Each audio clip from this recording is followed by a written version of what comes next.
এখন এসে পৌঁছেছি আসাম বিধানসভার প্রাক্তন উপাধ্যক্ষ, সোনাই প্রাক্তন বিধায়ক আমিনুল হক লস্করের কাছে।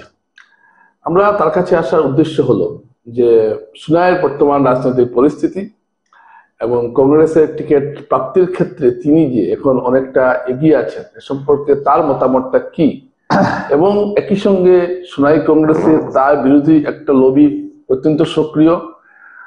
আবার অন্য দলের বিধায়ক যিনি আছেন করিমউদ্দিন বড়ভূইয়া, তিনি নিজে নন, তার সমর্থকদের মাধ্যমে তিনি দাবি করছেন তিনি কংগ্রেসে আসছেন। তো এই সমস্ত কিছু মিলিয়ে সোনাইতে একটা জটিল রাজনৈতিক আবহ তৈরি হয়েছে। এ সম্পর্কে আমরা আমিনুল হক লস্কর কি ভাবছেন, তার আগামী পদক্ষেপ কি, এসব একটা আমরা দর্শকদের কাছে জানতে চাইব। তো প্রথমে আপনাকে জানাই অভিনন্দন যে আপনি সময় দিয়েছেন। ধন্যবাদ।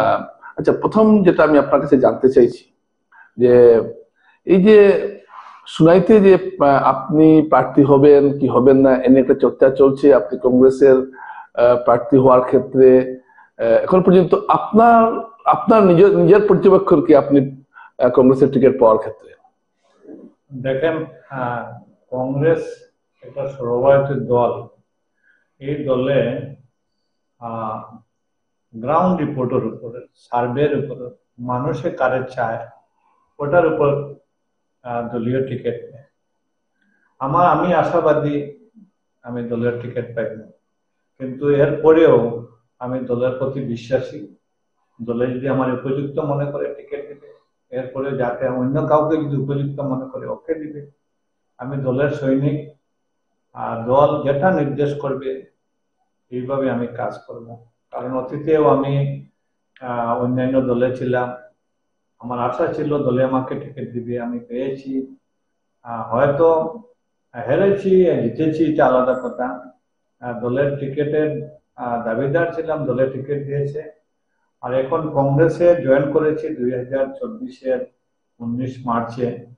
আমি জয়েন করিনি, আমাকে সোনাইয়ের যারা কংগ্রেসী, যারা বোনাফাইড কংগ্রেসী, যারা বিভিন্ন সময় জনপ্রতিনিধি ছিলেন, দলের পদাধিকারী ছিলেন, এরা আমাকে প্রায় 300 জনের অধিক আমাকে একটা প্লেয়ার দিয়েছিলেন যে আপনি কংগ্রেসে জয়েন করুন।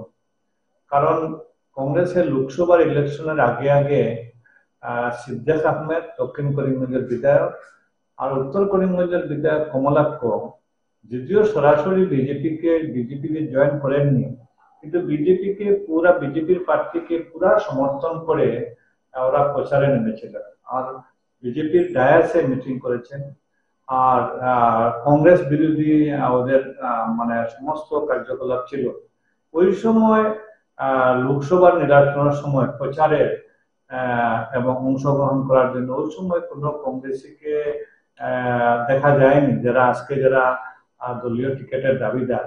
ওই সময় কিন্তু আমি দলে জয়েন করার পরেও করিমগঞ্জ এবং শিলচরের লোকসভার 2 প্রার্থীর পক্ষে প্রচারের দায়িত্ব আমাকে দেওয়া হয়েছিল, আমি প্রচার করেছিলাম। যদিও সূর্যকান্ত সরকারে 3,86,000 ভোট পেয়েছেন, এটার আমার অবদান অনেক বেশি, সূর্যকান্ত সরকার নিজেও স্বীকার করেছেন। আর করিমগঞ্জে তো আমি পুরা প্রচার করেছি। তার মানে আপনি বলতে চাইছেন যে কংগ্রেসের যে গত যে নির্বাচন হয়েছে বা সমস্ত কিছু প্রক্রিয়া আপনি একটা বিশেষ ভূমিকা নিয়েছেন। হ্যাঁ, কংগ্রেসীরা চায়। এখন এখন এখন পরিস্থিতিটা দাঁড়াচ্ছে, আমি যেটার জন্য আমি আপনার কাছে আসলাম সেটা হলো যে সোনাইয়ে যে রাজনৈতিক পরিস্থিতি, আপনি টিকিট চাইছেন, কিন্তু আজকে আমি একটু আপনাকে সরাসরি কিছু প্রশ্ন করবো।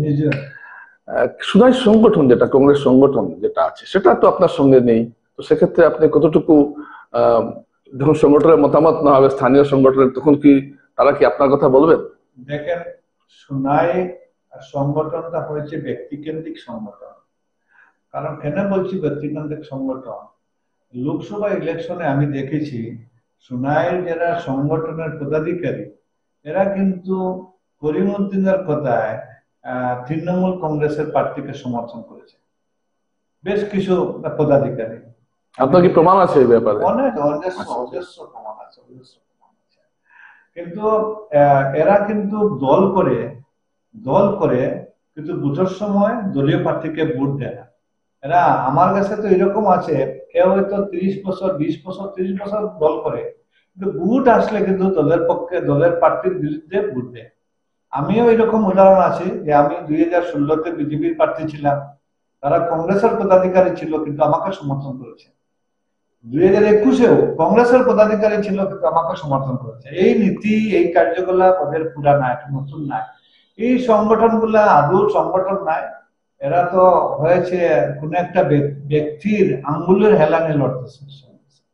আচ্ছা, আমি একটা সোশ্যাল মিডিয়া একটা দেখলাম, একটা পোস্ট নয় ঠিক, একটা মন্তব্য দেখলাম যে বিধায়ক করিমউদ্দিন বড়ভূইয়ার একজন ঘনিষ্ঠ তিনি দাবি করেছেন যে ডিসেম্বরে নাকি করিমউদ্দিন বড়ভূইয়া কংগ্রেসে যোগ দিচ্ছেন। এই সম্পর্কে কি আপনার কাছে কোনো খবর আছে?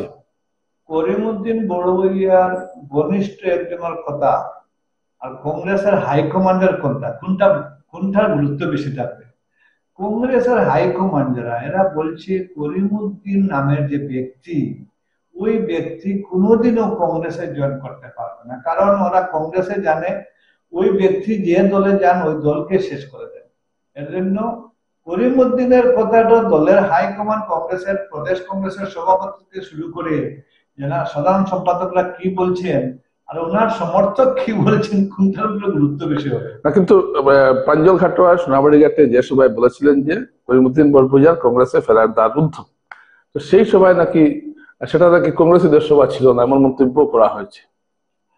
জানি না কে বলে কি রকম, যারা যারা এসেছিল এখানে, প্রাঞ্জল খাটোয়া, হাফিজ রশিদ আহমেদ চৌধুরী, এরা এরা দেখেছেন এটা কংগ্রেসের সংগঠন, কংগ্রেসের সভা কি না অন্য সভা। এক সময় তো আমার বাড়িতেও ভূপেন বরা মিটিং করেছিলেন। হ্যাঁ, ওই সময় ওরা বলেছিল যে এটা কংগ্রেসের সভা নয়, আমিনুল্লাহর মানুষের সভা। আসলে যারা বলছে এদের সঙ্গে মানুষ নাই, পাওয়ার তলায় কোনো জায়গা না, মাটি নাই, এর জন্য ওরা আবুল তাবুল বকতেছে। যে আজকে ওদেরকে আমি বলি যে আমি যেভাবে সভা করেছি, ওই মানে সোনাই সমষ্টির গণ্যমান্য ব্যক্তিদেরকে নিয়ে, যারা সমাজের গ্রহণযোগ্যতা আছে, এরকম একটা সভা সমিতি করে প্রমাণ করে দেব যে ওরা এদের সঙ্গে সত্যিকারে মানে সমাজের প্রতিষ্ঠিত ব্যক্তিরা আছে।